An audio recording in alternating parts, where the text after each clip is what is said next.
Actually, for a lawyer, hindi siya sharp. Marami lang siyang nasasabi, pero hindi siya sharp. Well, Yeah. napagalitan niya nga yan ng ano.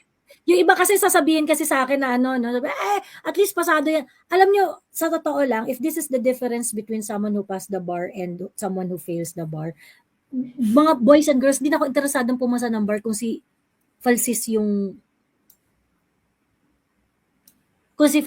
standard. Diyos ko. Di ba sas nung ano mo to, kinontent mo to before, yun nanlili mo siya sa GCash para sa mga legal fees daw niya. Tapos in exchange of legal advice. Nag-post siya niyan, nung kinasuhan siya ni Antonio Contreras. Nag-post siya niyan. Sabi niya, sige, ano. Kinasuhan siya ni Antonio Contreras? Noong 2022. Kasi nga, di ba, anti-Marcos pa siya noon. So, hindi na-dismiss na ata yung kaso niya? Yeah, oo, na-dismiss na. But at that time, nag-post siya ng GCash niya at sabi niya, basta meron siyang ano, hindi ko kinahihiya na sabihin na 100K lang ang savings ko. Sabi niya ganon. Meron siya mga ganong etyo. So kaya raw siya nang hihingi ng abuloy for the cases kasi raw 35,000 ang bail, kinemerut, ganyan. Parang sa mga courtroom scenes, Coclavan. The other thing pala, let's assume, ayan.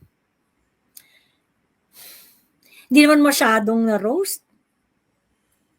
Hindi, ang ano ko lang talaga is, I don't want to hear the voice of Falsis because parang nakikipag-usap sa...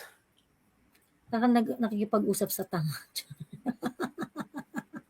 Parang nakikipag-usap sa alam mo yung mga feeling na bakla sa barangay. Oo.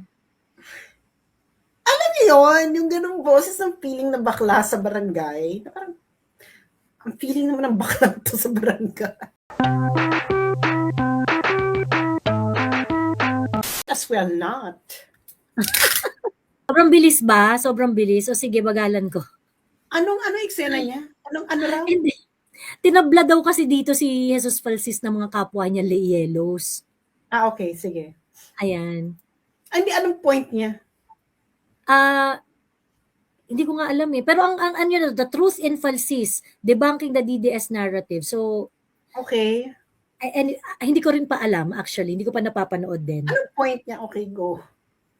Because it's a normal sign. Don't get this wrongly. Yeah, sure. Mahilig tayo sa Pilipinas kasi gumawa ng kung ano-anong symbol. Correct. So, hindi nataon lang kaya na yung ganong symbol, yun ang nakita nila na hindi masyadong ginagamit. Like, may thumbs up, may V, may laban. And if it's the brand of Duterte, which is tapang, parang talagang Tapang at malasakit. pwede makipagsuntukan. Diba? Kaya fist sign. At pero sa akin, here, it's like you're charging, diba?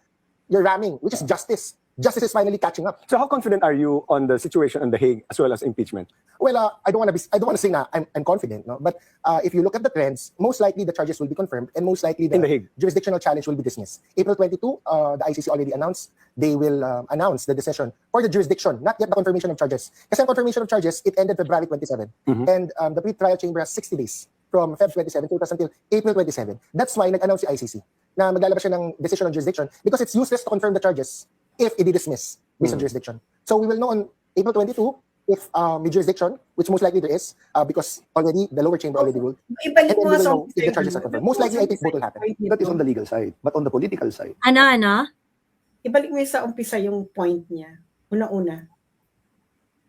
Ano yung eksena niya doon sa ganung sign?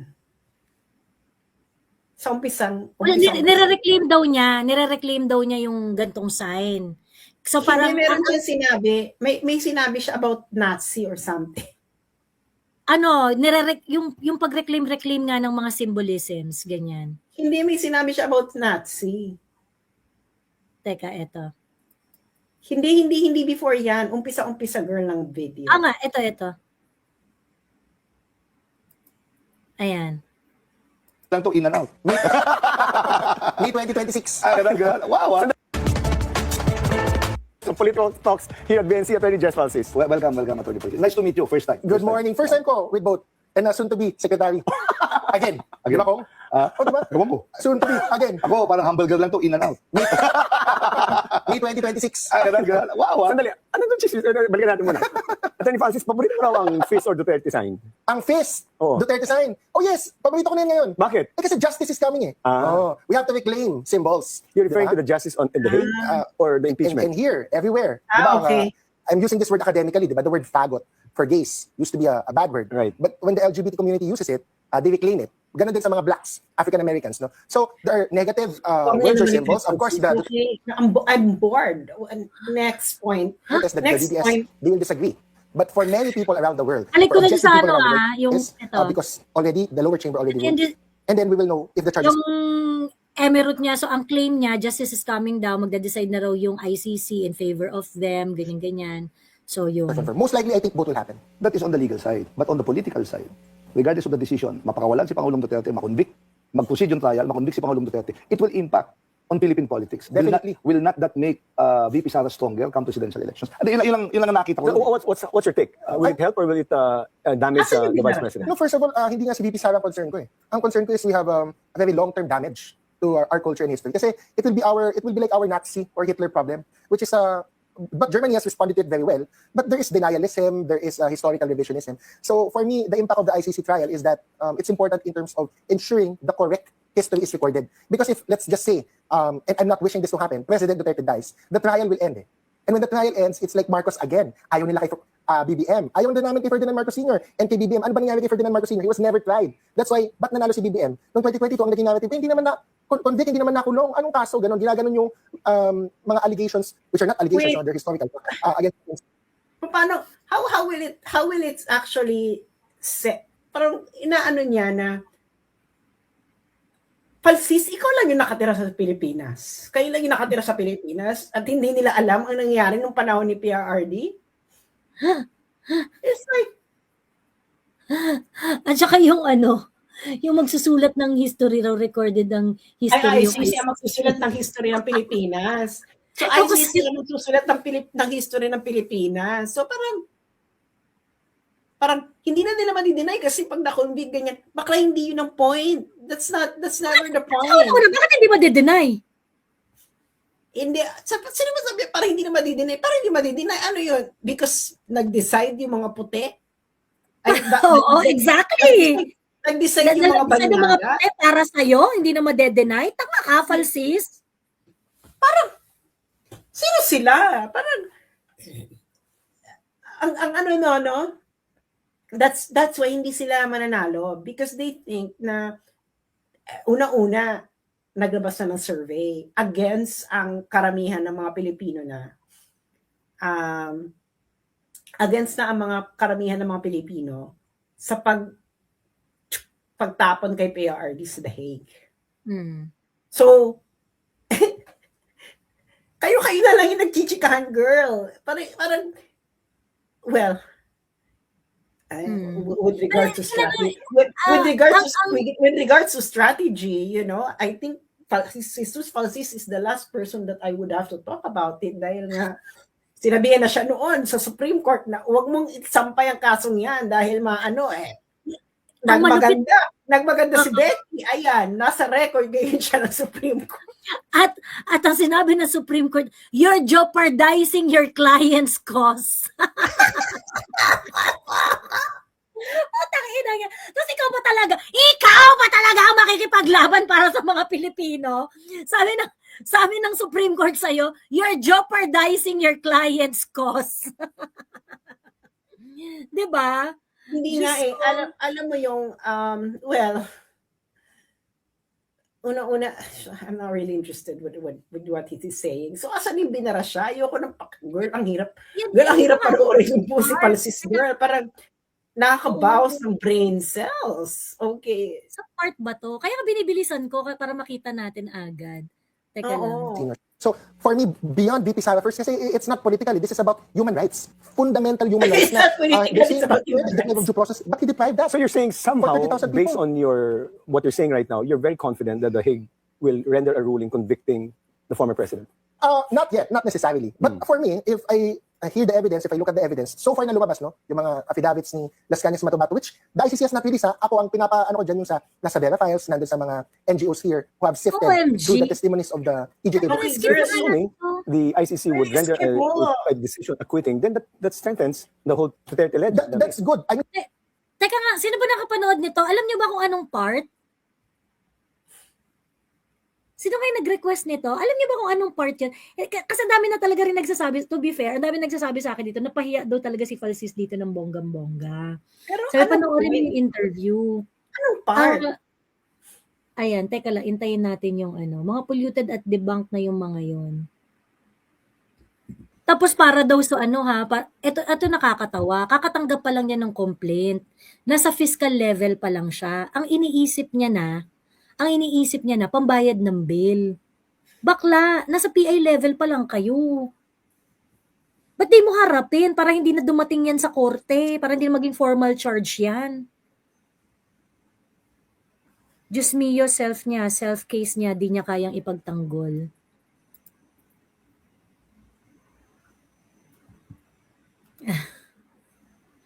Kaya pala mukhang busabos.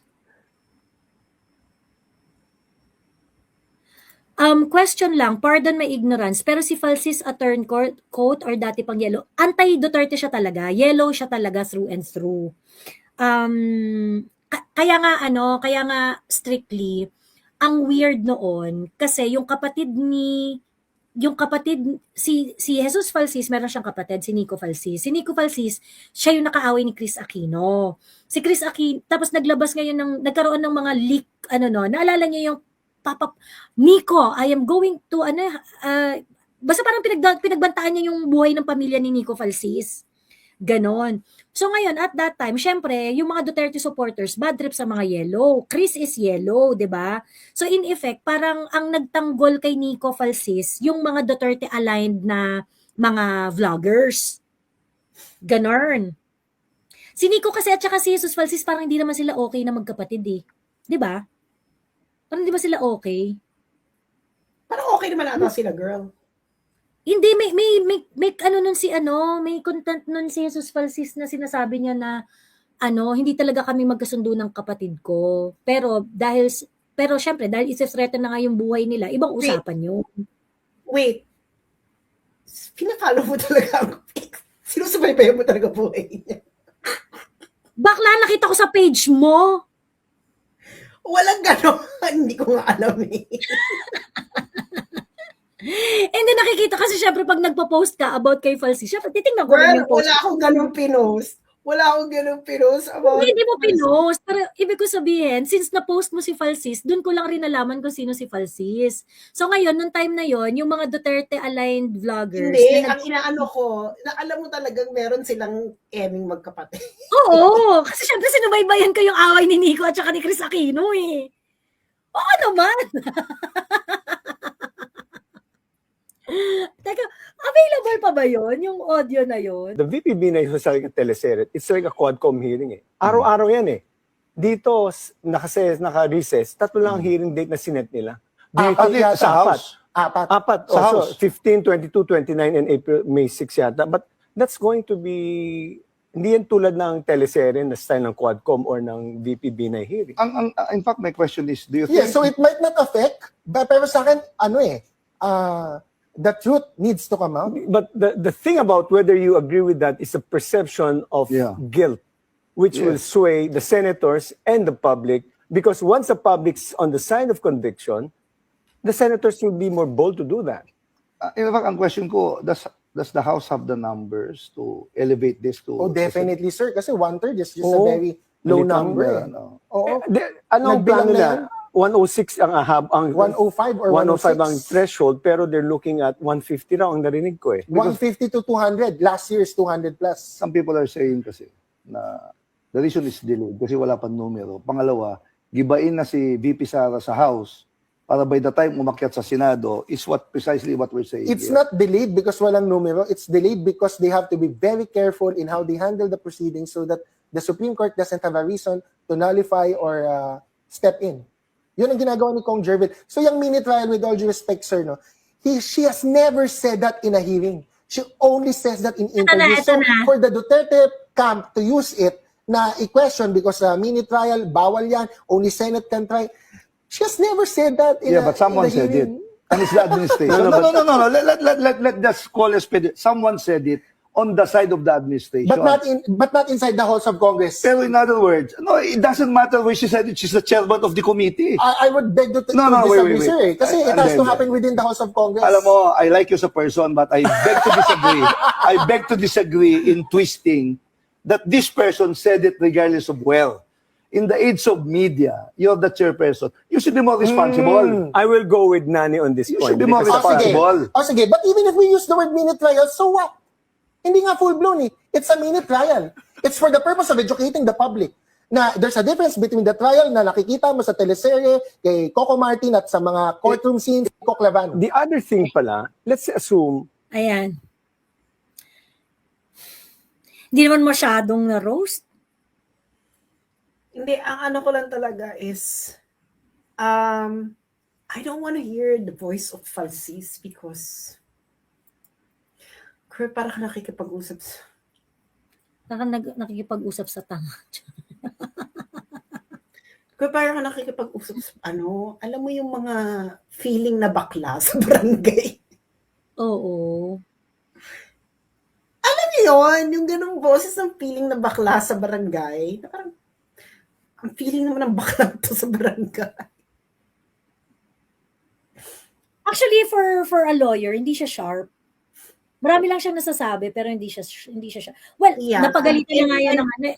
Yung iba kasi sasabihin kasi sa akin na sabi, at least pasado yan. Alam niyo, sa totoo lang, if this is the difference between someone who passed the bar and someone who fails the bar, mga boys and girls, hindi na ako interesadong pumasa ng bar kung si Falsis yung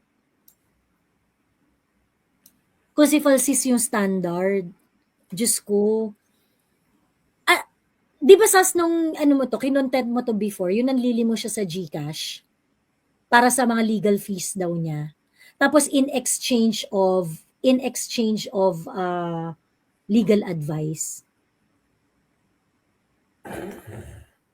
Nag-post siya niyan, nung kinasuhan siya ni Antonio Contreras. Nag-post siya niyan. Sabi niya, sige, Pinasuhan siya ni Antonio Contreras? Noong 2022, kasi nga 'di ba anti-Marcos pa siya noon. So hindi na-dismiss na ata yung kaso ni. Yeah, oo, na-dismiss na. But at that time, nag-post siya ng GCash niya at sabi niya, basta meron siyang hindi ko kinahihiya na sabihin na 100K lang ang savings ko. Sabi niya ganon. Meron siya mga ganong etyo. So kaya raw siya nang hihingi ng abuloy for the cases kasi raw 35,000 ang bail, kinemerut, ganyan. Parang, bakla ba't kaabot sa bail? Dapat PI pa lang, siputin mo lahat, tapos make sure ma-dismiss. Diba? Ba't kaabot dun sa, ba't pa paaabutin dun sa formal charges? Lalo na kung alam mo na wala namang basis. Umatan ka ng preliminary investigation para hindi mahinog sa kaso yung para di ka mangailangan ng pang-bail, lalo na wala ka namang pere. Ganyan. Pagkatapos, ang tawag dito, sabi niya, noong 2022, sabi niya, abuluyan niyo ako, mag-donate kayo sa akin. Pag nag-donate kayo sa akin, meron kayong libreng legal advice. A lawyer is not supposed to engage in something like that. Bex, kaya nga ang tawag sa bayad sa inyo, professional fee. Kaya nga pag nag-render ka ng service at hindi mo pinagbayad, ang tawag pro bono. Kasi you have to maintain certain level of respect doon sa profession.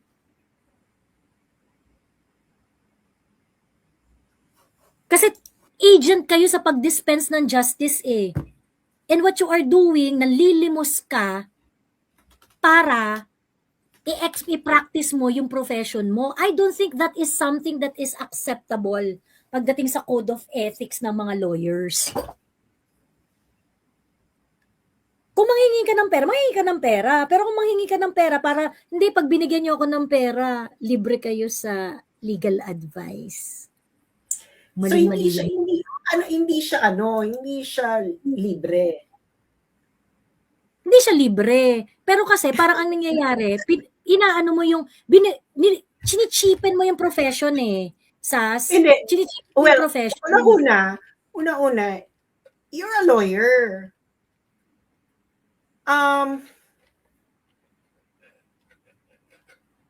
Wala ka bang kliyente? Wala. Wala siyang kliyente. Kahit notary public. Bakla malaki kinikita ng notary public, ha? Oo. Basta mag-ano ka, baka wala siyang kasi mahal yun, mahal bumili ng parang authority, mag-process ng authority para makapag-notaryo ka. Wala nga pera si bakla during that time. Pero I think girl, nagastos niya ng mga parang around 60,000 for that. ang tagal niya ng lawyer. Well, passing the bar doesn't mean you have acumen to wala sa kanyang kumuha. money. So, una-una wala siyang sariling parang falsis and emerald. Ganyan. Wala siyang parang yung Carpio Duterte law firm. May ganyan. So, wala siyang ganyan. Walang ganyan si bakla. I don't think kung kunwari ikaw, isa kang tao na nangangailangan ng legal advice, I don't think you're going to, ako kahit libre, hindi ko lalapit kay falsis. I-chat GPT ko na lang, girl. Sorry, ano ba yung question mo? Sabi ko, wala bang ganyan si Jesus Falsis na law firm? Wala siyang sariling law firm. Meron siya. Sarili niya. Pero nung kinasuhan siya ni Contreras, nag-hire siya ng law firm. Hindi. Ibig sabihin, wala siyang law firm kasi baka 100,000. May law firm ka tapos ang pera mo 100,000 lang. Wala siyang client. Yun na nga, girl. Ang mahal ang abogado, na acceptance fee ng abogado. Oo. Kasi nung kay Jover ako, Diyos ko Lord, parang malaki yung And that did not even that did not even go to full-blown trial, di ba? No, not even a full-blown trial. Hanggang mediation lang kayo nun eh, di ba? Discounted na yun kasi friend ko eh. Hindi naman niya pwede. So parang, tapos babayaran mo pa yun ng per appearance. Tapos ikaw rin magbabayad ng, basta may mga babayaran ka eksena sa buhay. So, iniisip ko ngayon na parang, ang tagal niya ng lawyer, girl. Tagal na, girl. Parang nung panahon pa ni Pinoy, lawyer na siya eh. Bakit?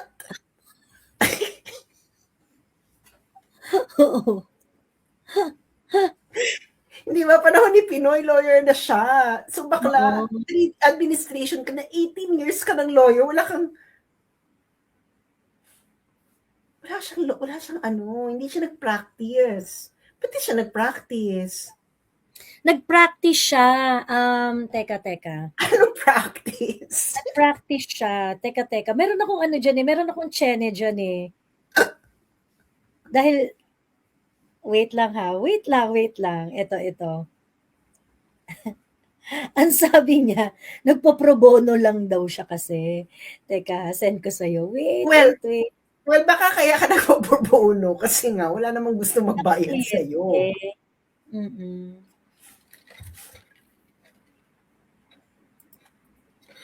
Hindi ba? Kaya nga naging vlogger na lang siya eh. Oo. Kasi wala siyang kliyente. Kasi, hindi ba? Wala kang kliyente. So, lahat siya. So, ano yung lahat pro bono? Ibig sabihin, girl, walang tunay na, the noble pro bono career of false. Sino kanino nanggaling yan? Hindi. Sarcasm yan. Hindi. Kasi I was a pro bono lawyer of Spark in the successful case of Spark versus Quezon City. okay, hindi ako corporate layer. Wala din ako sa law firm. Ang solo practice ko ay hindi yung normal or common solo practice na may sariling legal office or clinic. Ibig sabihin, girl, walang gusto kumuha. Wala nga siya, wala nga gusto kumuha sa kanya. Wala siyang legit na practice. Ano na siya, chika-chika ganyan. Oo. Ngayon may need, I have to travel from, ito yung nagbigay pa ako sa kanya ng, nagbigay pa ako. Ayun, ginikas mo siya. Binikas ko pa siya, girl. Tapos, Binigyan mo pinost pa pa siya niya. dyan. Tapos, Oo. pinost pa niya. So, parang, girl, una-una, private yun. You're already, you are actually, what's this? Violating Data Privacy Act. Girl, napakataki. Kaya ayoko na dyan eh. Napakataki mo, Oo. binigyan ka ng pera, i-announce mo. Binigyan ako. Tapos, Feeling niya kasi nasa peak na siya ng career niya ngayon si Falsis. oh, Feeling niya nasa well, peak na siya ng career. well, kung nasa peak ka ng career mo, o di, good luck. Pero always remember, no? Panapanahon lang ang buhay. Nasa peak ka ng career mo ngayon. And hindi naman malawak yung audience mo eh. Oo. Kung sino naman yung audience mo noong 2016, sila pa rin yung audience mo. So parang, Oo. tapos nasa mainstream media ka pa. Can you imagine, napapanood ka pa ng tao sa TV.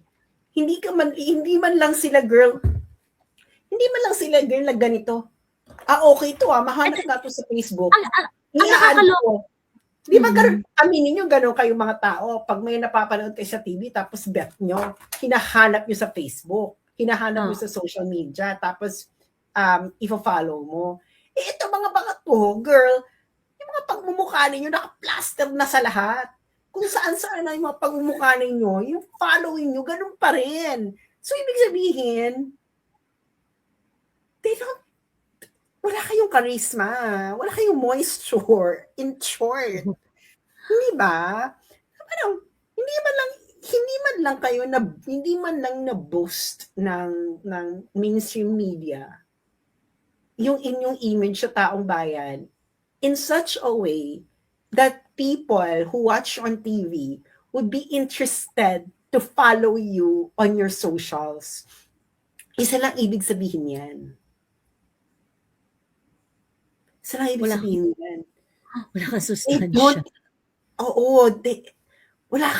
Hindi sila nalilibugan sa inyo. Yun ang kailangan malibugan sa inyong taong bayan para tangkiligin kayo ng taong bayan at susundan nila kayo kahit saan ka man nandiyan sa social media. Alam mo yon, they would really stalk you. They would put you in, they would be interested to know what you're talking about beyond TV or whatever. So, paano i-follow yun si Falsis? Ang bobo.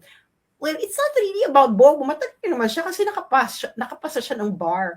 The problem Hindi yun talaga sukatan ng intelligence. Sukatan lang yun ng practice, pero hindi yun sukatan ng intelligence. Pero the problem kasi doon, dito kay Jess, kasi nakilala ko to in person no? Humingi sila ng, I really don't like people who have a very, yung kapatid niya mabait, si Nico. Nico, oo. Yung nagtrabaho kay Chris. Kay Chris. And Nico has always been thankful na how I helped them during the time na, di ba, sinusugod sila ni lahat ni Chris Aquino. Tapos ayun, I really find it so tacky. Alam yung ginawa ni Falsis, yung pinost niya yung ginikash ko sa kanya. Oo. Nag-comment pa yung kapatid niya dun sa ano ko na post niya. Parang nag-thank you sa akin. So parang kaya nakita ko talaga na magkaiba sila. Oo, magkaiba talaga sila. Yung isa, and I remember Sas, nung, di ba parang grabe yung away ni Nico Falsis at saka ni Chris Aquino noon. And then, marami yung mga tao, of course, syempre, parang medyo parang because Chris is yellow, ganyan-ganyan, na parang yung mga Duterte aligned na mga content creators din. Galit na galit pa siya noon kasi hindi sila sinoportahan ng mga Yellows. yellows. Yung kaya mga nga sila- Duterte kaya aligned, nga lumapit eh, is. ang nagpakiusap pa noon si Franco Mabanta. Mm-mm. So, parang ako sabi ko, okay, fine, Franco. What's up? Tapos, alam mo yun, na parang napaka-user-friendly naman to. Nung pagkatapos ng lahat ng yun, napaano talaga ako, napaka-user-friendly naman ito.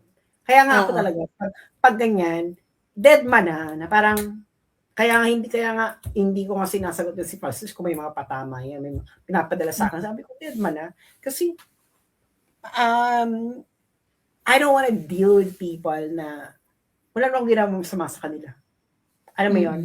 So, Desperate siya eh. Desperate desperate talaga desperate for attention. for attention, oo. Desperate for attention. Super desperate for attention. Oo. Kasi nga, girl, if you studied law, And you still do not have any client. And no one trusts you with their legal problems. talagang Eksena ka na lang. ng crisis. Talagang magkakaroon ka talaga ng crisis, girl. Oo. Kasi imagine, 8 years kang nag-aral ng law, nag-bar, tapos nag-aral ka ng bar, and then gumraduate ka ng bar, tapos You cannot even, tapos ang profit from your profession. tapos ang history mo is nalagay ka sa Supreme Court, pinag-aaralan ka ng lahat ng mga estudyante.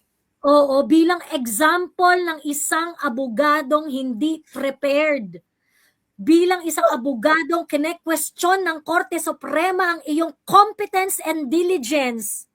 Hindi, ako talaga, I don't really, yung kay Jesus. Kasi si Jesus, actually, nakakaloka nga nagsama-sama sila, no? Si Jesus Valsis, si Kristan, yung Models of Manila, saka si Richard Hidaran. Sabi ko, oh my God, they all belong together.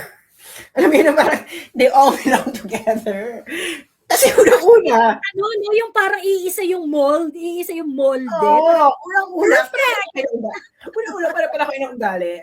Ikalawa, Diyos ko Lord, these are all the people that, ganyan yung Wolma, na parang, itong si Jesus and people within their community, within that group, they don't like them.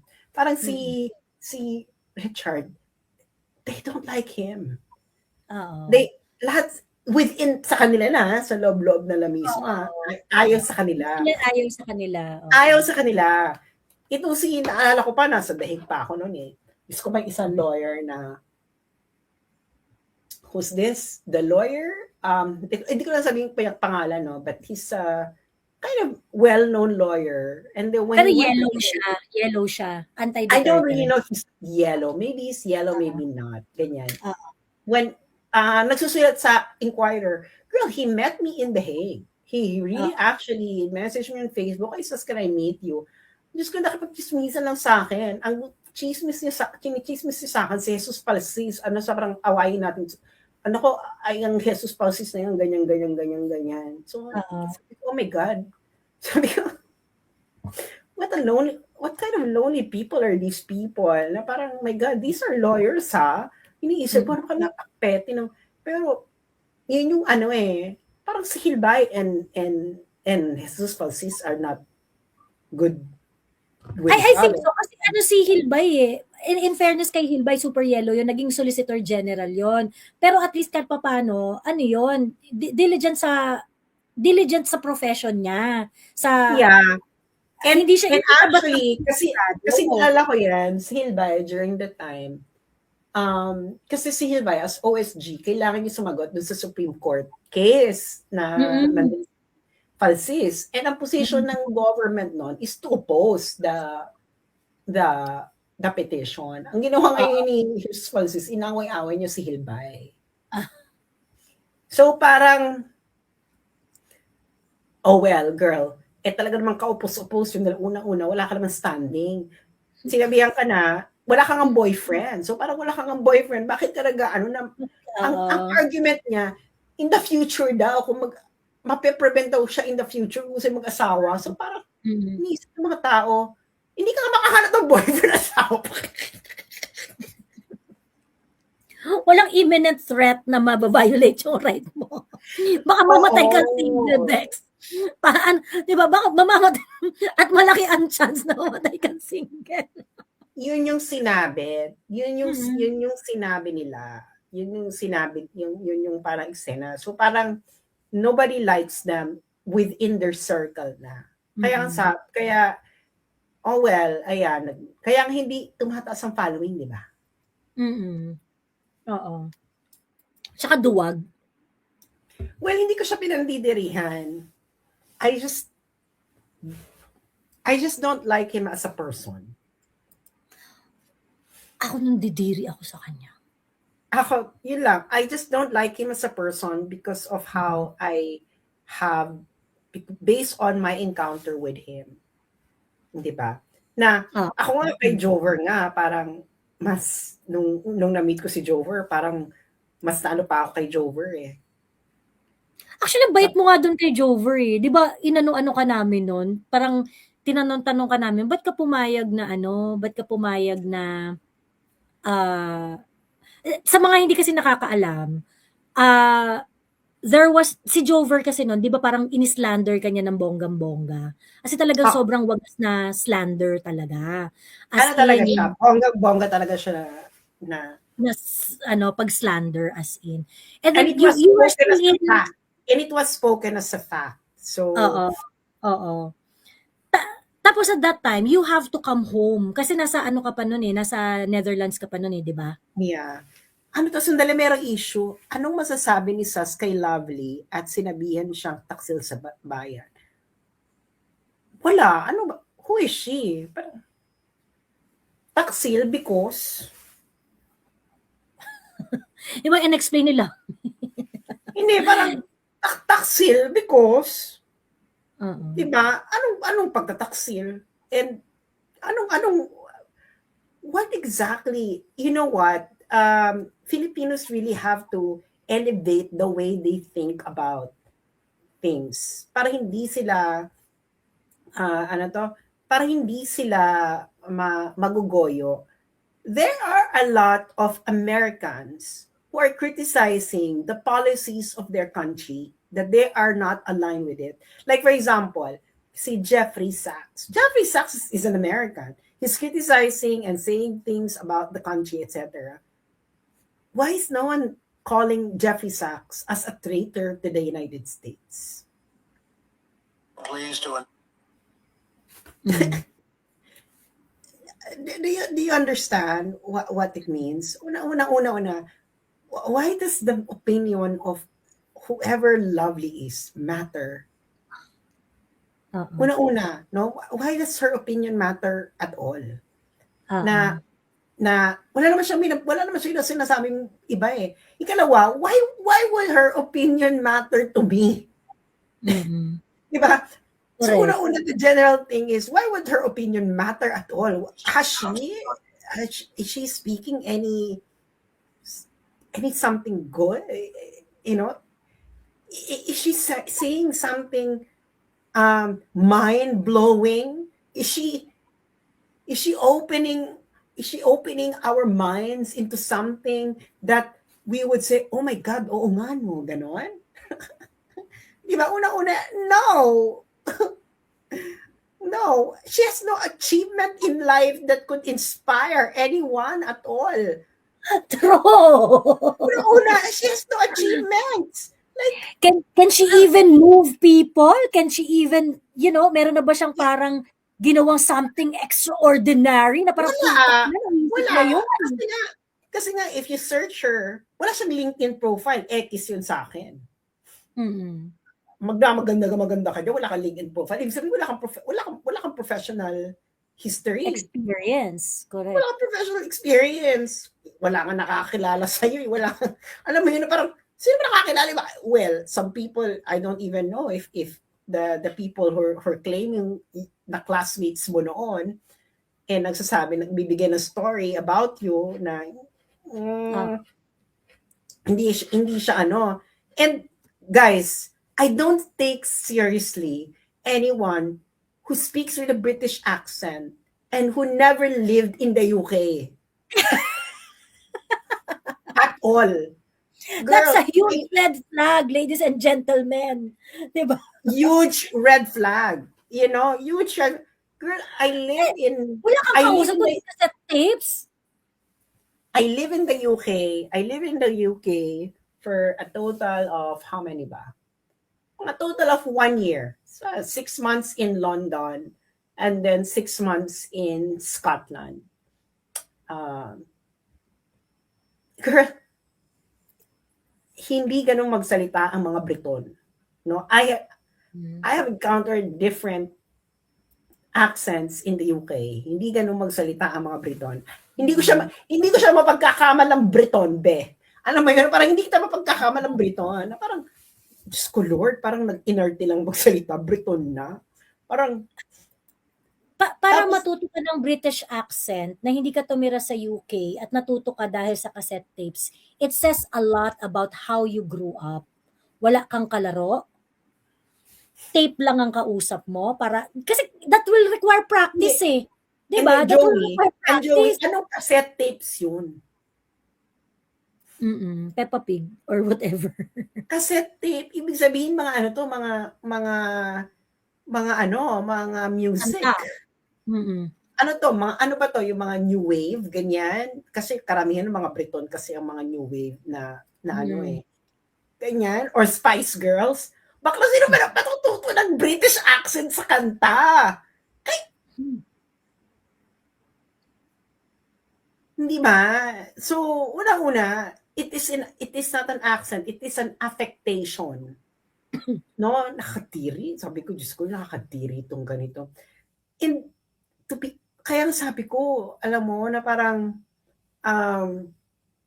ano talaga siya, girl? I can sense na meron siyang issues. Yun ang masasabi ko.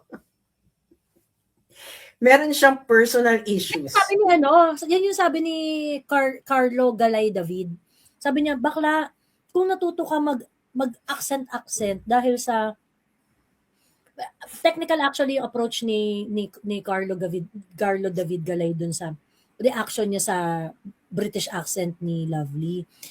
Ang dami niyang ni-reveal sa pagkatao mo. Kasi kung matututo ka ng for the sake of argument, o sige sabihin na natin na natuto ka ng British accent sa cassette tapes. Ibig sabihin, ano yung composition ng childhood mo? 'Di ba? Ano yung composition ng childhood mo? Ano kausap mo cassette tapes? Hindi ka pwedeng matuto ng kalaro? To be honest, hindi ka pwedeng matuto ng accent ng ganun na lang if you don't have feedback. Like, na conversational. Hindi. Kaya nga yung mga nasa call center na talagang nakikarry over na nila yung American English accent kasi nga araw-araw kausap mo mga Amerikano. Pero ikaw lang talaga kinakausap mo yung sarili mo, bakla wala kang feedback. Wala kang Kaya nga mix yung accent niya parang Australian na British na hindi mo maintindihan eh. Girl, wala girl. Hindi gano'n ang mga Australiano, girl. Hindi yung vowels. Hindi gano'n! Hindi Mga ganun. gano'n. Hindi gano'n, girl. It's not that at all. Like, hindi mo talaga magkakamalan. Talagang pag pinakinggan mo siya, affectation. Nag-feeling. Parang ang feeling naman ito. Oh, kita mo di ba Roddy? Hindi ka na magsalita ang mga Briton. Never, hindi, saka alam kong bakit ko masasabi hindi kasi hindi ganun talaga. It doesn't sound British accent at all. It is hindi nga niya alam, girl, nagbi-British accent ka pero yung mga English words mo American English. Doesn't make sense. It doesn't make any sense. Saka yung niya, yung sentence construction niya, hindi ganun ang sentence construction ng mga Ano yan, Sas? Ang tawag dito, kasi parang ka-age ko tong si Lovely eh. Ka-age ko to si Lovely. Nung high school ako, meron akong best friend. Tapos yung best friend ko at saka ako, parang ang trip namin sa buhay minsan, parang nagbe-British-Britishan kami. Yung mga gano'n, yung pagka mag-uusap kami British-British, pero yung mga trying hard lang talaga mag-kemerut, ganyan-ganyan. So ako, feeling ko, siguro kaka-practice niya, ganyan-ganyan. O di sige, nagtunog ka ng whatever it is that you want to sound like, ganon. Pero alam mo yung kahihiyan na kailangan mong lampasan sa sarili mo to adapt it as your own. Tangina, hindi mo Oo. naisip yun. Hindi Diba? saka ano, alam mo kaya hindi talaga to totoo. Hindi na carry over yung British accent niya sa Tagalog. Kasi girl, yung mga lumalaki yung mga lumalaki ng, kaya nga 'di ba, yung mga lumalaki na bata pa sila, lumaki sila sa UK. Kita mo si Bretman Rock. Nung lumaki siya sa US, marunong pa siya mag-Tagalog before siya pumunta ng US. Pero dahil nga English na yung primary language, etc., pag magsalita na siya ng Tagalog, nakikarry over yung American Accent. intonation sa Tagalog.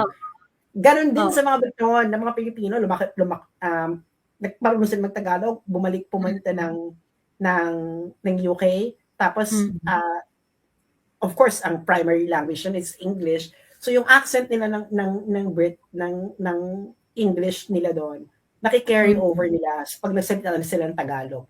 Parang ganito lang, Bisaya ka, 'di ba?